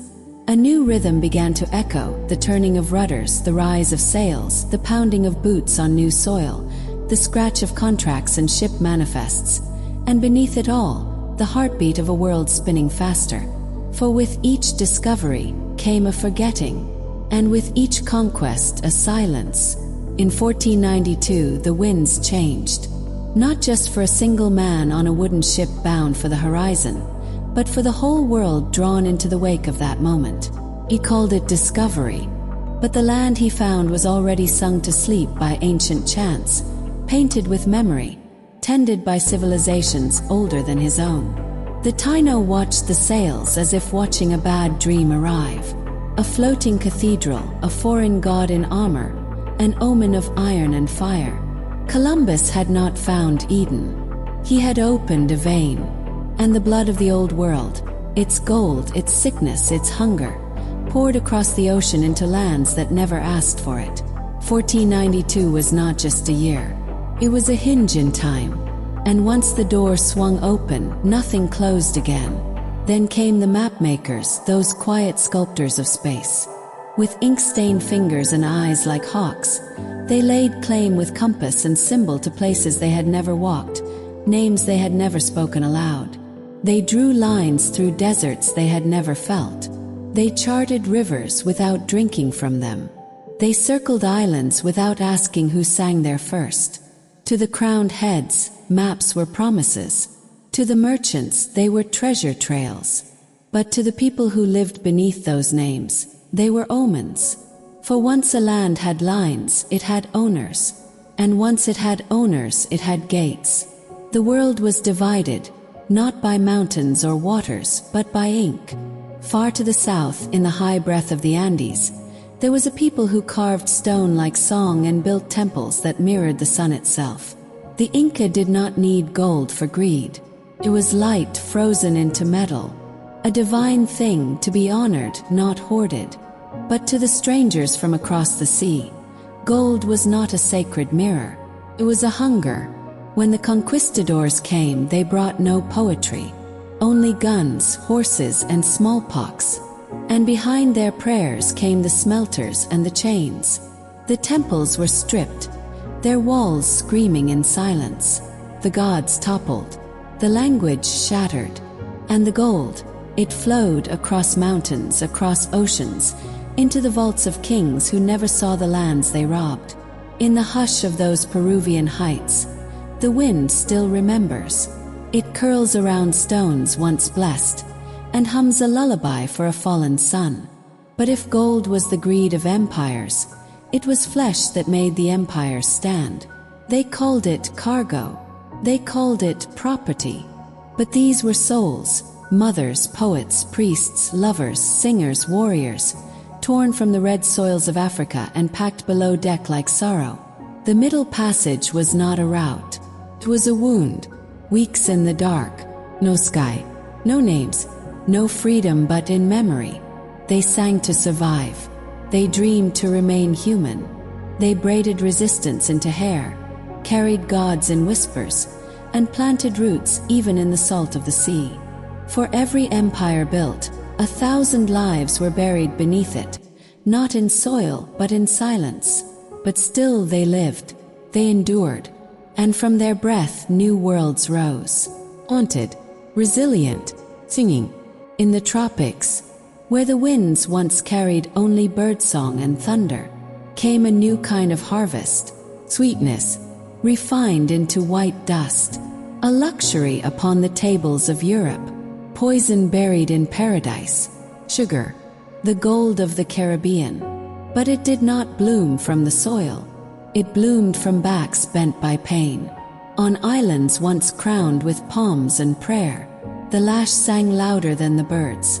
The sun was not warmth, but judgment, and the moon, a silent witness to sorrow. The cane fields were not fields. They were battlegrounds, where generations lost their names, but never their will. Even in silence, the ancestors whispered, "You are not forgotten." Then came the thunder, not from the sky, but from drums, in the cane fields of Saint-Domingue, where sugar flowed like blood. A fire was lit in the hearts of the enslaved. Not all chains are iron. Not all freedom begins with flags. Sometimes begins with rhythm. In secret groves, they called upon old gods, ancient spirits older than any empire, and declared in their mother tongues, "No more." The Haitian Revolution was not a war. It was an earthquake, a tremor that shook palaces across oceans, that proved freedom was not a gift, but a birthright. And in its wake, a nation was born, the first Black Republic, a lighthouse to all who still waited in chains. While revolutions raged in the fields, another kind of spark lit the drawing rooms of Europe. Not fire, but thought. Not swords, but questions. What is a man? What is a king? What is truth? The Age of Enlightenment was a storm of candles in a darkened room. Voltaire whispered, Rousseau thundered, Wollstonecraft carved her place, where none was offered, and slowly, the old myths cracked. Ideas flew faster than ships, books became grenades, and the minds of men and women refused to sleep. On a summer day in 1789, people broke their chains, not with lockpicks, but with rage. The Bastille fell, stone by stone, symbol by symbol, and in its ruin, a cry rose that would echo for centuries. Liberté, égalité, fraternité. The guillotine followed, swift and cold, and kings began to dream of simpler days. The French Revolution was not a clean birth. It was blood and brilliance, a garden blooming from cracked cobblestones. The world watched, some feared, some hoped, but none could look away. Across the ocean, another experiment unfolded, a nation born from rebellion, founded not on bloodline, but on paper. We the people, said, but not all people. Still the seed was planted, an idea, messy, incomplete, but alive. 13 colonies became a republic of contradictions, where freedom and slavery walked hand in hand, and dreams flickered in both candlelight and cotton fields. But the idea persisted, that people could govern themselves, that power might answer, not just to crowns, but to conscience. Then came the machines, the age of steam, the age of speed. Iron ate the landscape, coal became the heartbeat, and cities rose, gray, grim, endless. The factory was the new cathedral. Its priests wore soot. Its hymns were clanks and coughs. Progress, they said, but for whom? The world grew faster, but not kinder. The earth bled in mines, and the poor drowned in smoke. Yet the spark of invention was undeniable. The telegraph, train, the needle, the bolt, the bridge. Human hands, once bound to plow and sky, now turned the wheels of something vast and strange. And with machines came might. The empires stretched wider, crushing continents beneath polished boots. They called it civilization, but it came with rifles, railways, and red lines across sacred lands. Africa was carved at conference tables. Asia was swallowed by companies. And the world, once wild with language and color, was pressed into neat borders. and European fonts, but the earth remembers. The rivers recall their old names. The forests still hum with lost languages. And deep within the silence of the colonized, the drums never stopped beating. In the age of reason, some chose to erase reason itself. They took children from their mothers. They cut hair, burned songs, buried stories, boarding schools. They called them reform. But it was forgetting, carefully stitched. And in every forgotten word, Neko screamed. The camera captured smiles. But the soul stood just outside the frame, watching, remembering. History is not just what we tell. It's what we choose to silence. Then came the century, where time itself cracked. World wars, mushroom clouds, flags on the moon, walls built, then broken. Voices rose, Gandhi in silence, King in thunder, Malala in defiance. The old gods fell, new fears rose, but always humanity reached, even in grief. For every bullet, book. For every bomb, for every silence, The 20th century was not a chapter, it was a storm, and in its reign, we grew. And now, we live in light, not the sun, but the screen, not the village, but the cloud. The world is closer, yet lonelier, more connected, yet more confused. We carry the Library of Alexandria in our pockets, but forget to look up. The human story continues. We are not the beginning, nor are we the end. We are the breath between empires, the dreamers after the war, the children of silence, who learned how to sing again. And though the map is still marked with sorrow, and the pages are stained, we write on, 'cause history is not finished. It is whispered at night. It is buried in archives. It is sung in lullabies. And in sleep, we remember, at once, on this fragile earth, we were many, we were broken, we were beautiful, and we tried. The winds are quieter now. The stones no longer speak in the voices of kings and conquerors. The temples, the towers, the tomes of knowledge, they all rest beneath the dust of centuries, touched only by the moonlight, and the dreams of those who dare remember. We have journeyed through the fire of the desert sun. We've knelt in the silent shadows of forgotten pyramids. We've walked among the feathers and fangs of Teotihuacan's mysteries.